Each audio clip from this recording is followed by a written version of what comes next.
Welcome, everybody, to another episode of the Fell into Food podcast. I am your host, Chef Jeff Fell. My guest today, Maddie Hamann. She is a PhD-trained ocean scientist turned food product co-founder and mom. Maddie left academia to help build Pacha, a 2-ingredient sprouted buckwheat brand rooted in regenerative agriculture and radical ingredient simplicity. She now speaks candidly about career pivots, identity shifts, mental load, and building a life and business that actually feel sustainable. So Maddie, welcome. Thanks for having me. Happy to be here. So you've got a pretty wild resume: civil engineering, oceanography PhD, art installations, Burning Man, and now bread. So my first question, when you look back, what's the common thread that connects all of that? Yeah, definitely for me, I've always been guided by a connection to the earth and wanting to care for the planet. Um, I grew up in the Midwest, so I didn't have a ton of education in the realm of climate science. It was kind of like we learned about global warming in like sophomore year of high school and then kind of, you know, and it was always something that piqued my attention. And I went into civil engineering in part because my grandfather was a civil engineer, but also because I knew that civil engineering was like the engineering that most impacted the public. And yeah, and just kind of as I moved through the different phases of my life, I realized like, okay, I want to work on climate science. Okay, I want to work on climate solutions. And part of the reason that I pivoted into food was because as I was studying for my PhD, I realized that we know a lot about climate science. Actually, like there's still so much to learn, but we know enough to be making changes that we are not making. And so I wanted to be part of a solution. Yeah. Awesome. Was there a version of yourself that didn't make it through that transition? You know, what did you have to leave behind going from academia over to food? Yeah. Yeah. So this was another part of my identity. Like as a young person, I just envisioned myself being in a job, like working a position and being with my family in the evenings and kind of like having that rhythm that's more like, just 9 to 5. Because that's what my parents did. And most of the people in my life that I was exposed to as a young person were not entrepreneurs. And when I met my husband, both of his parents actually are entrepreneurs of their own kind. And he just like had a totally different mindset about the marriage of work and life that happens when you are an entrepreneur. It's like there's not a separation between the two in the way that there is when you're, at work versus at home. Yeah, So for sure. yeah, that's definitely something that I left behind. And I would say it was like it was a growth for me that felt like, oh, I don't have to just work the jobs that like other people are making and creating out in the world. Like I can actually create the world that I want by running my own business. Yeah, how did it change your sense of self-worth? I was the same way, going like the same thing, thinking 9 to 5, corporate job, come home. But you did all that and then you stepped away. So how did that change your sense of self-worth after you left it? Yeah. I mean, that's a really interesting question. I haven't thought about that. I would definitely say that my sense of self-worth has has gone up dramatically. I mean, like full disclosure, as a student and into grad school, I actually had like a very severe eating disorder. And I think a lot of that was kind of linked to feeling like a little bit purposeless and a little bit, just like it was easy to hide. And so I did. Like I just hid parts of myself from other people. And um, yeah, becoming a business owner and becoming a mom, um, has really shifted the way that I feel like every single thing I do is important. Like every single thing I do has an impact on my family, my community, and my businesses that I'm running. So it's just like there's no more like yeah, working for somebody else, working at in a job where you're like, well, like I can kind of not be working right now and it doesn't really matter. Like someone will do this stuff. It's like, nope, I'm the one who's got to do it. And like it really makes me feel like every moment of my time is valuable. It so is. And the accountability on yourself that you put, again, having some very similar. And now it's, if I don't provide or work or put in systems until you could get a business big enough, it's all on you at the end of the day. And that's, I know that's what you guys are working on is building this brand. But during your time in academia, like, was there a specific time moment that you just knew that you were going to jump into like creating a brand or go into food, or was it just kind of a slow drift along the path? I like kind of both. Okay. So I would say that there was a time, it was probably about 3 years into my tenure as a PhD student. So about halfway. And I was just looking at the path before me, like, okay, what it is to be a scientist and be in academia and be a professor or a researcher or, primary investigator. And I was just like, I don't really think this is like the thing for me. And I don't know what the thing Mm, is. And at that same time, I was also like investigating going into more like a science communications, or something at the intersection of art and science, which was like a lot of my Burning Man experience was related to that art science intersection. Um, but then like I, as far as starting a food brand, it kind of crept up on me. So our brand, we started in 2020 with some of the planning, like the initial phases of getting together the founding team in 2019, and I I was maybe we were Adam and I, my co-founder Adam Heiner, we were maybe a year into our relationship, which is like a little bit early, in my opinion, to like jump off the cliff and start a brand together. yeah, why not? Why You not? know, why not? Hey.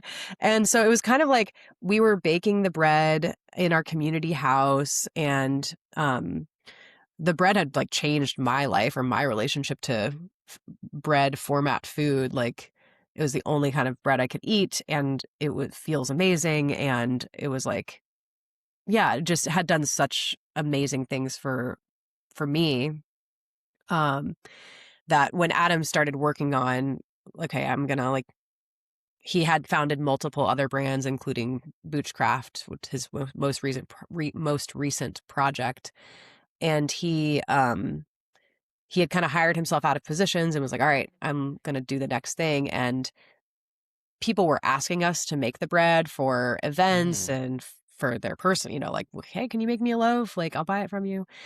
Um, and it just felt like the world was asking for this bread to come forward.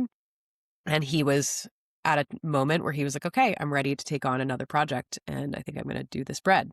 I wasn't like in the very initial stages of planning, but I was working my job. At that point, I was a postdoc. I was working for the Navy, actually, like doing like classified submarine research. And like I'm not super aligned with my values. I don't know.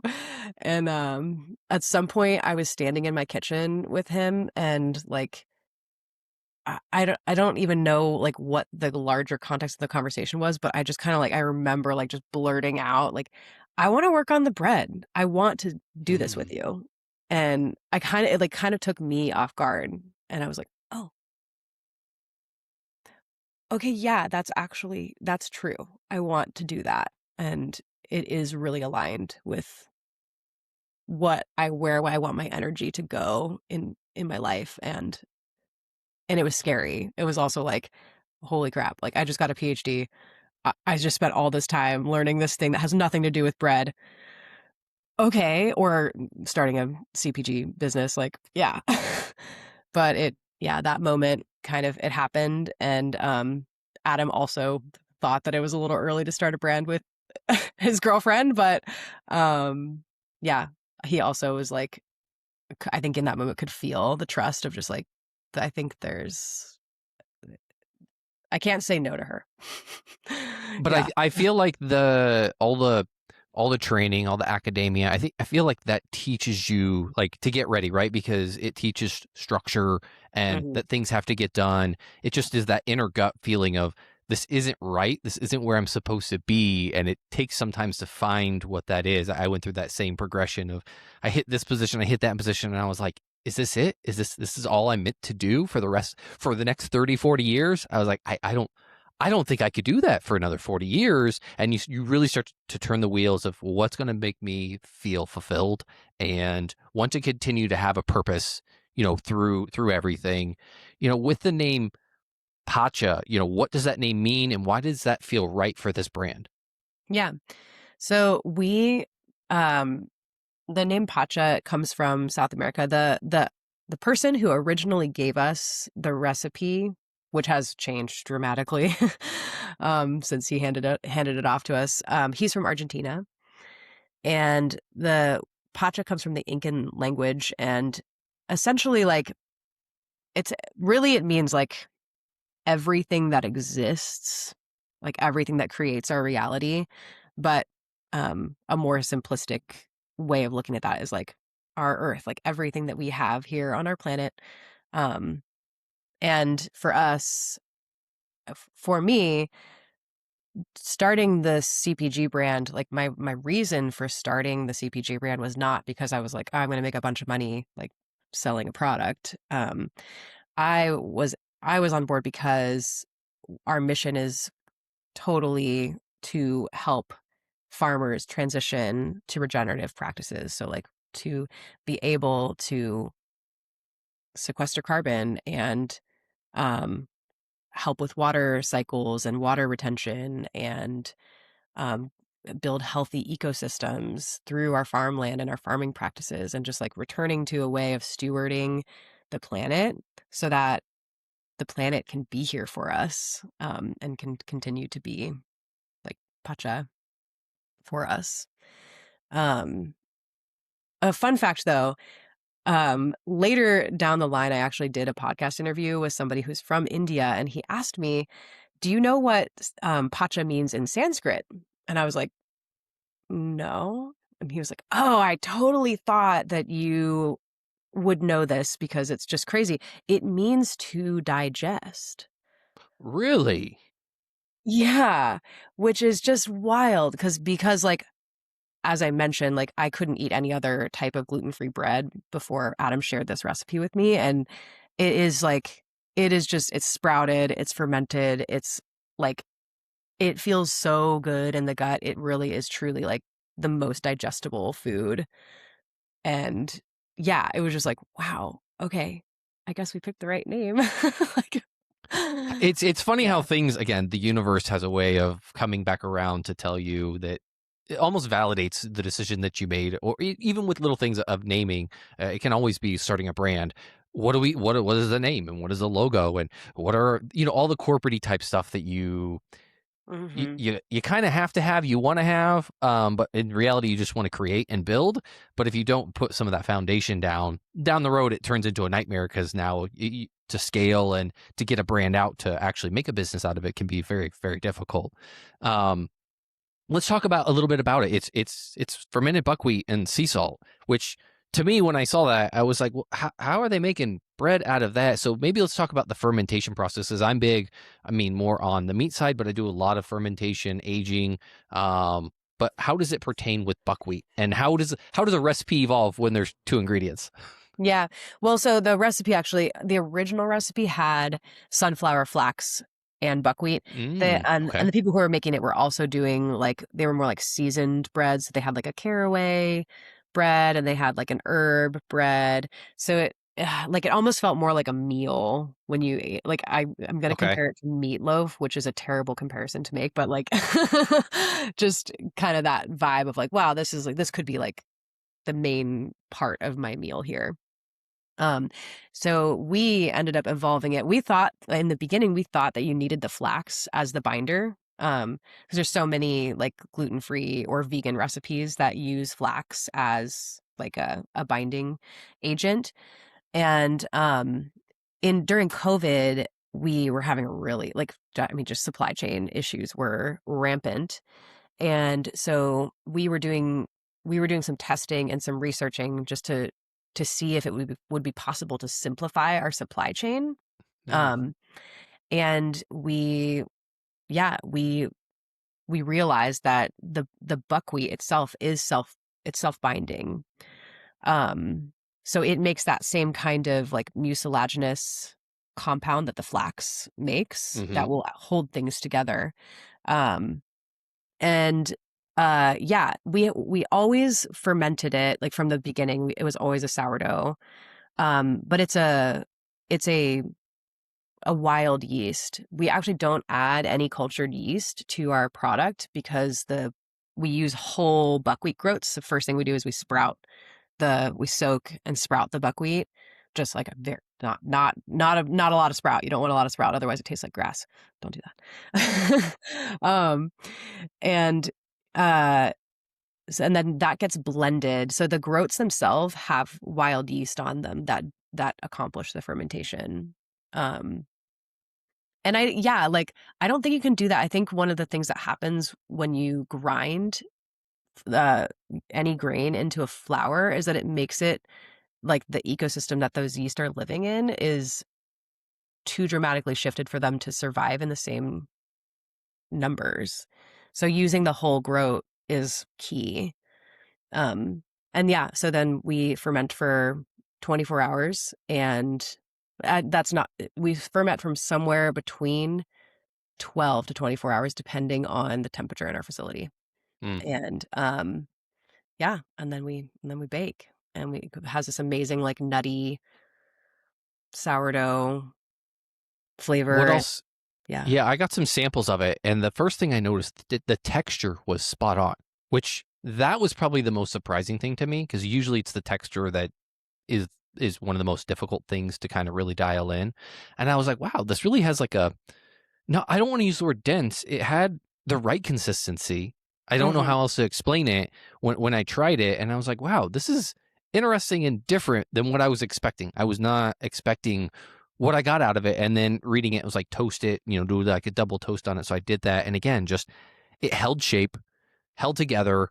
I don't know. It really just surprised me when I got it. And the other thing that I noticed was, and this is probably going to go back into the sustainability piece of it, but the the container that it's in is cardboard. The little tie around the to keep it closed is cardboard. Like, one, talk about that, and how do you even, I don't know, how does that even function on a day-to-day basis, knowing that it's made out of like that type of I'm assuming a recycled material. Hmm.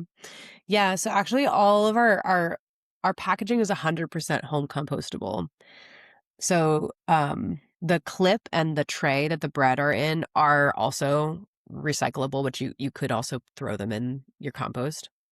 Um, yeah, and we, gosh, the compostable packaging, that's another, it's just like a foundational piece of our business where we were like, if we're going to start a CPG brand, one of the biggest issues with packaged goods is waste, and just like wrappers and plastic and multi-layer foils going into our landfills. And we were like, we don't really want to be a part of that. So we have a commitment to use like the very best, like the cutting edge of compostable technology that we can use for our product.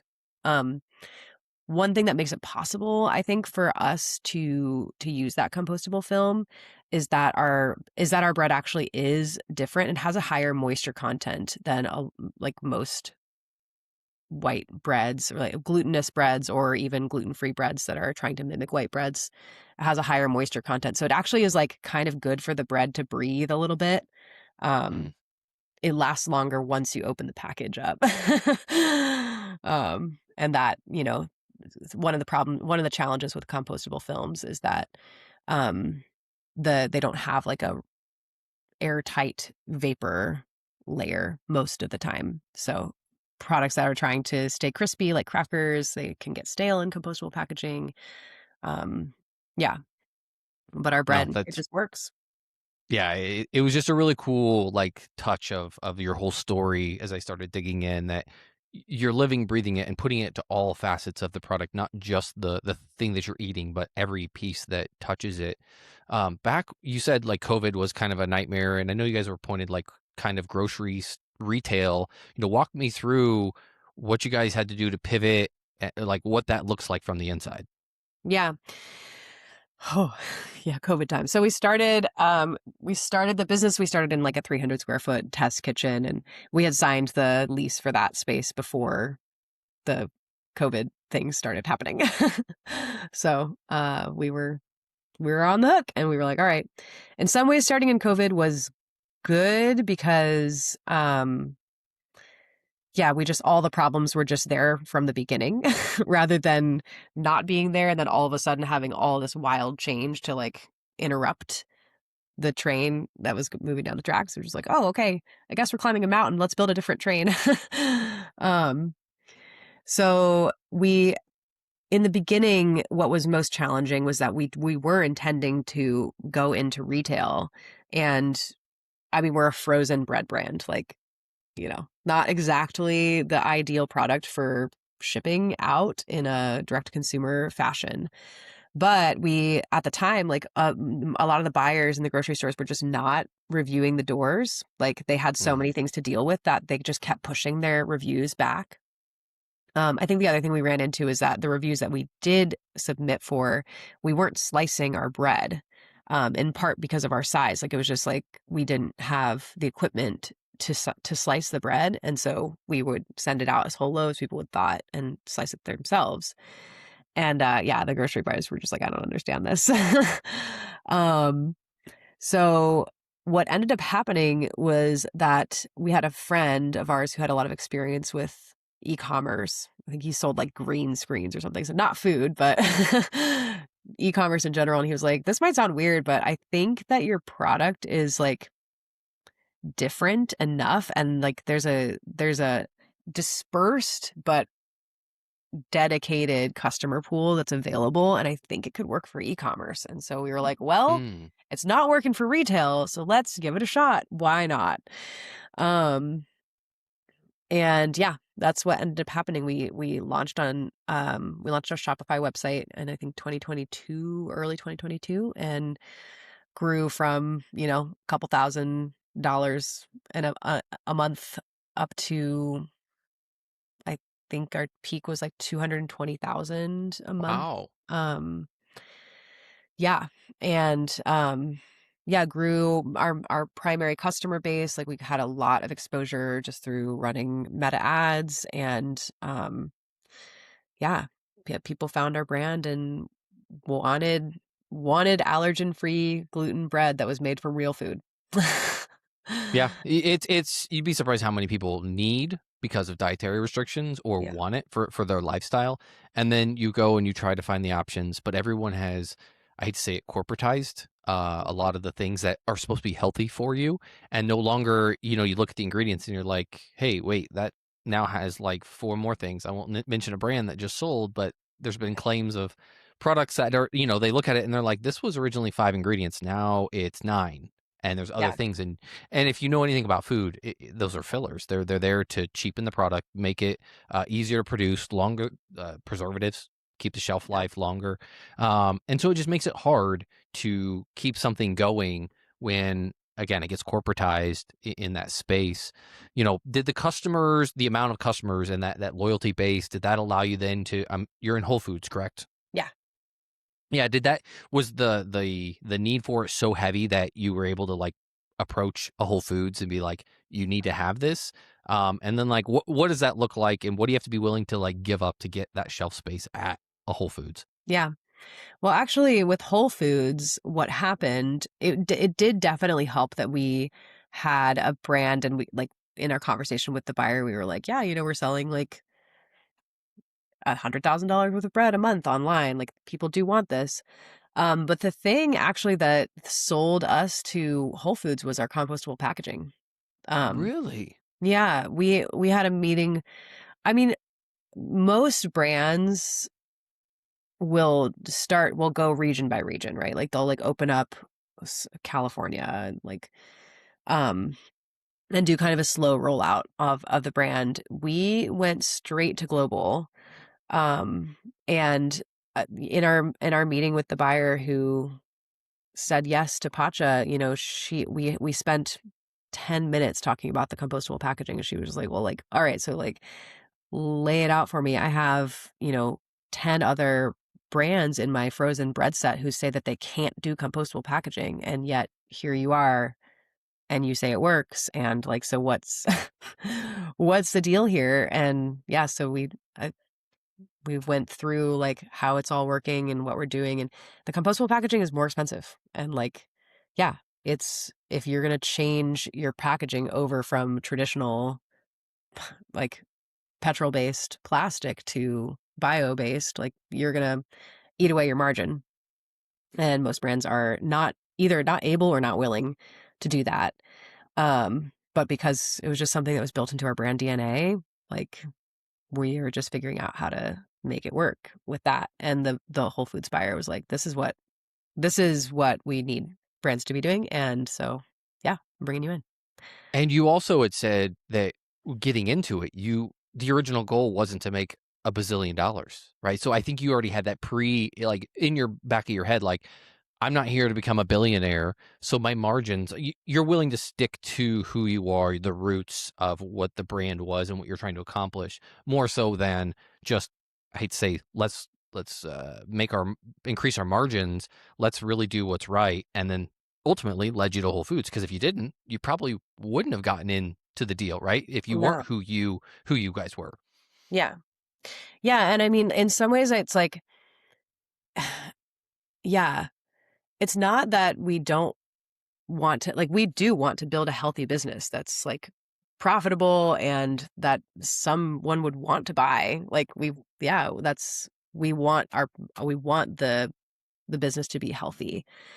At the same time, it feels like it's a long game. And like, for me, I see that what is needed from CPG in order for CPG and our like national scale food system to survive is like, yeah, like we have to move towards sustainable regenerative practices. Like otherwise it's just going to collapse. And I think that the consumer awareness, like in this very moment, having compostable packaging and regenerative ingredients is like a nice bonus. It's not what is changing consumer behavior right now. And I, but I believe that in the future, like it's going to be the thing that makes or breaks brands. And I think that as people learn more and as people are just looking out at the world and realizing like, holy crap, like we're going to enter another dust bowl. Like this is where we're going. That like, yeah, having a brand that's already rooted in doing what's right is going to it does create that consumer loyalty and the like that long game of this brand is built to survive what's coming for us. How do we prevent the word regenerative becoming another buzzword? Because I also work with a farm in that space. They're on the beef side, but they do it the right way. Like I said, water conservation, soil conservation, carbon sequestering. Like those, they actually do it right. And I'm so afraid that it's gonna get commercialized and that you're gonna have to pay for that term, like a lot of other things that, oh, it's organic or it's this. And when you look at some of the practices, you're like, well, that's great, but you're really not doing a whole lot. You pay a lot of money for a term. So how do we keep the word regenerative what it actually is and means and not into a corporate or paid term? Yeah. I mean, that's a great question because like on the one hand, it's like, okay, if we come up with like a really good definition of what regenerative has to be, and then we regulate around that, it gets to that similar situation with organic where it's like, okay, it's highly regulated. People are in some ways, like in order to meet the standards, they do things that are actually not as good for the soil or Right. ecosystem because they're like, well, if we're going to be organic, we have to do it this way. So you want to avoid that. At the same time, yeah, you want to avoid the situation where it's just like completely greenwashed, where like, yeah, people say a natural, like, oh, this is natural. Like that doesn't mean shit. Um, um, but and at the same at like there's all of the definitions and regulation side of things, and then there's also just like the the real need for farmers to be able to make the transition like now, like a year ago, ideally, actually, 10 years ago. Um, and, you know, I think for a lot of farmers, 99% of the farmland in the United States is not organic.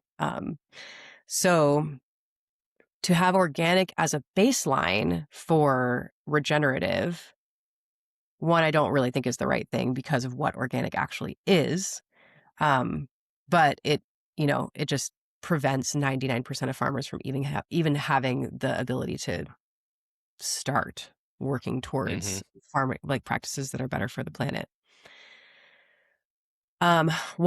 One of the biggest dangers, or like the biggest,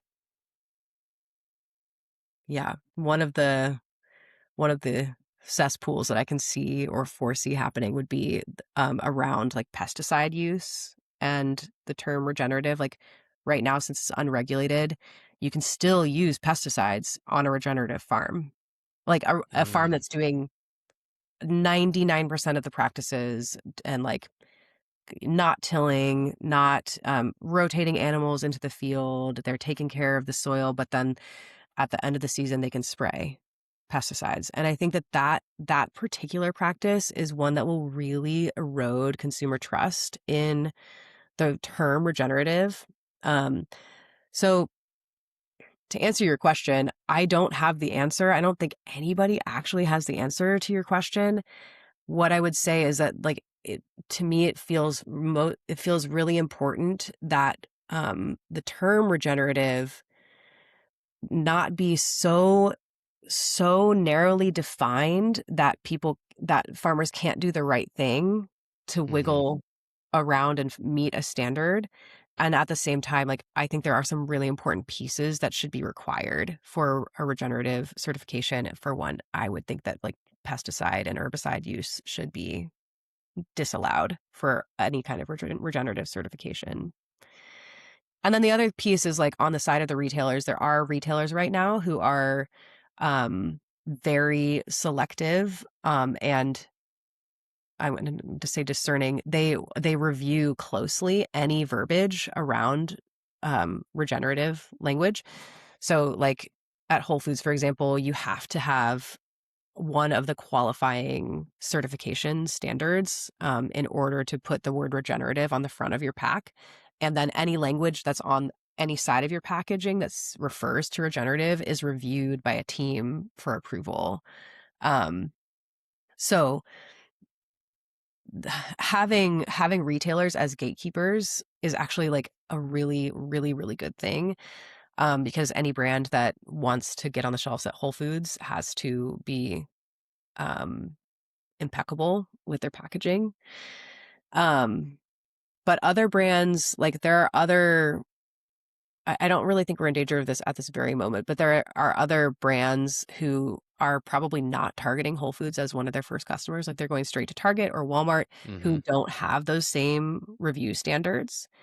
And I think that's where we could run into problems where like, okay, there's um, I don't know, let's just say like Pepsi is going to launch a healthy soda and they're just going to slap the word regenerative on it and sell it to every 7-Eleven in the country. And then people are starting to be like, oh, regenerative, oh, what is this thing, and they're associating it with something that's like not healthy. not good for the planet. Yeah, it's going to start to take away from what the whole practice and purpose is supposed to be. I think that is a Yeah. right step. I didn't know that they had like a review committee, and I Mhm. think it allows for the farmer or the person trying to build the brand to really like pitch their case. Like, here's what we're doing. Here's where we're at. And here's what we're continuing to do, because you can't just like flip the switch overnight and just go 100% regenerative. Especially if you already have a farm and some of your practices, it takes time to build the soil up and those crop covers and the way that you're doing it. And it takes a little bit of science. Well, not a little bit, a lot Yep. of bit of science to do that and understand it, to allow the soil to get better. Okay, what do you need to plant to actually pull carbon? What is your product that you're harvesting? What is it actually? What are the negatives that are coming from that product, right? So if you think of like cattle belching and farting, that's all you hear is methane, methane, methane. It's like, well, how do we actually Yeah. reduce those amounts? So farmers are actually introducing red kelp into their diet because it actually helps with just the natural thing. So it's little things like that. It's like, you're never going to make a cow not fart or not burp, but how do we put a practice in place that starts to reduce the negatives of the practices that are or the negatives that happen with agriculture as a whole?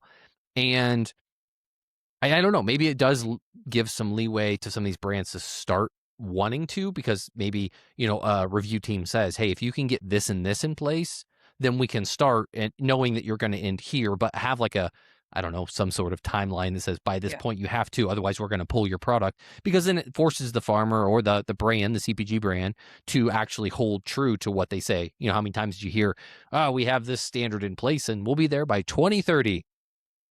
And then 2030 hits and they're like, we pushed that goal to 2040. And it just keeps going and going and Yeah. going, because there's no actual accountability from Mhm. anyone. And I hate to say it, the consumer at the end of the day, in today's world, is they're just trying to survive. They want to put food on the table for their kids and or their family, and it just makes it really, really hard sometimes. But I do like hearing that there's committees or groups, because again, I don't want it to become a commercialized term that you hear again, like eggs. You hear free range, Yeah. pasture raised, and it's like, what do these terms even mean? And then you get to scale, and then what does pasture raised even mean? That they have access to a pasture, but doesn't mean they even actually go into a pasture. And it versus a farmer, let's say an Amish farmer, who he calls them free range, but they're probably doing a better job of letting those chickens kind of just roam and be free. And yes, they may have to supplement some of the diet, because when you have that many chickens, they're just going to eat up the ground, and you got to have a lot of land to do that. So they may need to supplement in other ways that is still not terrible. But Yeah. that's my soapbox on it, and I just want to get your kind of thoughts on that whole regenerative buzzword Yeah. at this point. Yeah, totally. Kind of shifting over to like back to like the business side. You said you founded your business with your partner.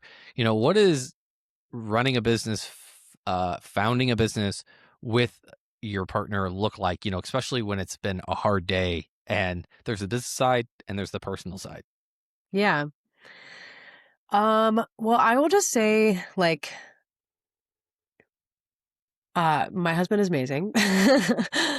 And we've both done a lot of personal work. One of the most foundational pieces of us being able to function as a founder couple is that um we we like, when something is happening, when there's something going wrong or not as planned, or just that doesn't feel good, the the inclination is to first reflect on how we are contributing to that, like, rather than first being like, oh my god, Adam's doing this thing, like, I'm so annoyed. um to first reflect on my piece and whether it is actually something that I just need to resolve within myself, and he does the same. And then if it is actually something that, like, it's like, actually no, it didn't feel good that this happened, then we actually, like, we set up a container to address that specifically, not just like in like a random meeting, like, when we meet, we have very clear, like, boundaries and containers for the types of conversations that we're having. Um I would like to say that we have like really clear boundaries and containers around all talk about business, but that is not true. Oh yeah, driving out to the desert, talking about work. Yes, that's happening for sure. And the other piece I think is just like we have a lot of trust that the other one is really, really capable. And so that if they are doing something, there's a good reason for it. Like neither one of us is just doing things without having some forethought and some thought about like what the implications of our actions could be. um so yeah, a lot of trust and a lot of self-reflection. It's Mhm. really supportive in that journey. But aside from that, I love working with my husband. Like he is so capable and yeah, we both definitely have like a, a go-getter temperament, and like we just have a lot of capacity to like make things happen and look at timelines and make sure that everything is on course. And so yeah, it helps that we're not like really, really different in how we approach things. Yeah, that could make things a little difficult if there was a very black and white on the spectrum Yeah. of getting decisions done. You talk openly about, mental load and decision fatigue. What's the one thing that finally broke the cycle for you or at least made it more Mhm. manageable? Oh, yeah. Got like a really good answer for this. Recently, actually, I started calendaring my to-dos, um, which means that I have a to-do list, which I have always had, and it is never going to get done. And yeah, the thing is, I now call that a to be scheduled list. And once a week, I go into my calendar and my to-do list, and I prioritize the most important things that need to be done. And I time block them. I say, I think this is going to take an hour and I'm going to do it at this time. And my whole week is planned out, including like when I'm cooking, when I'm driving, when I'm going to appointments, when I'm having meetings, when I'm going to meditate in the morning. Like it's all in my calendar. And people look at it and they're like, oh my God, like shoot me. That looks so overwhelming. And I'm like, it looks overwhelming. But the thing is, now I don't have to think about what I should be doing. Mhm. Made a plan for myself and I just need to execute it. And that like the stress of going in and looking at that infinite to-do list 50 times a day, like it it gets to you. And yeah, it has like I can't it has lightened my mental load. Yeah, so much. It's so helpful, and I would recommend it to anyone who is running any type of business, but especially a high. How do you handle though when shit comes up? Happens, right? Life happens, stuff happens. How do you handle though when you have time blocks set for certain things Mm. and something that has to be addressed comes up? Does it just go kind of back to the top of the priority list and then gets rescheduled? Oh, you just Or move the time block. you just move the time Like, block? this I still didn't needs know to if happen, so I'm just gonna move it. And and if I need to like move it into the next week when I reprioritize my weekly thing, I will. You know, the plan can change, and it does frequently. But it's just no, it's like having those things in my calendar Mhm. and at all times being like, okay, the plan is the plan is laid out. Um, and not needing to go into that to-do list. And how well do you handle, keeping distractions out? Because I know that's one thing that pops up for me, and it's something I've been trying to work on is something comes through or, the phone goes off and you try to keep it put away, or if you put it on do not disturb, how well can you keep yourself staying on task and not being distracted from things that are just noise? Yeah. I mean, again, like I feel like the calendaring piece helps with that because it's like I have things in my calendar that are like respond to emails and text messages. Like So when I always have my phone on do not disturb unless I'm like expecting an important call that's not coming at a Mm, specific time. Um, Always on do not disturb. And then like, yeah, if I notice something that comes through on my phone, I'm like, cool, I'll get to that. Um, and yeah, I think yeah, I used to feel like I had to look at my text messages as soon as they came through because it was like, what's priority right now? Maybe this text message is priority. And then it was just so easy to get distracted by that. hmm. Whereas now I'm like, I can look at my calendar and I'm like, oh, this thing I'm supposed to be doing. Right. That's priority. I'm going to do that rather than look at what's coming through on my phone because I have a different time that I'm going to do that. Does that make Few sense? more. No, it makes total sense. It's just something that I still struggle with trying to. Again, my last previous, corporate life was always like at the needs and the mercies of whoever needed something, and I felt like that was my worth. And like if I don't respond, even though when you look back, it's like that wasn't important or that wasn't a do or die. And there were times where there was other really pressing things, and it was like that just had to kind of get pushed off, and then it either resolved itself or it really wasn't that big of a deal. But it's just something that I think a lot of people struggle with that, both corporate and people who have their own businesses of not being distracted because there's just so many ways in today's society to get distracted on anything, family life, whatever it is. But staying focused on what you need to get done, um, it's been difficult when it's so easy to get distracted. Mm-hmm. Yeah. So a couple kind of final questions. Maddie, what are you most afraid of getting wrong?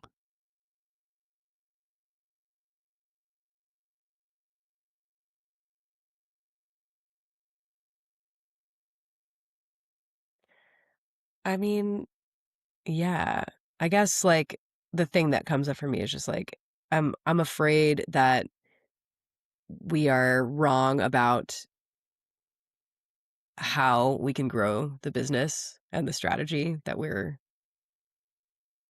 like whether the strategy that we are pursuing is actually the one that's going to make the business totally successful.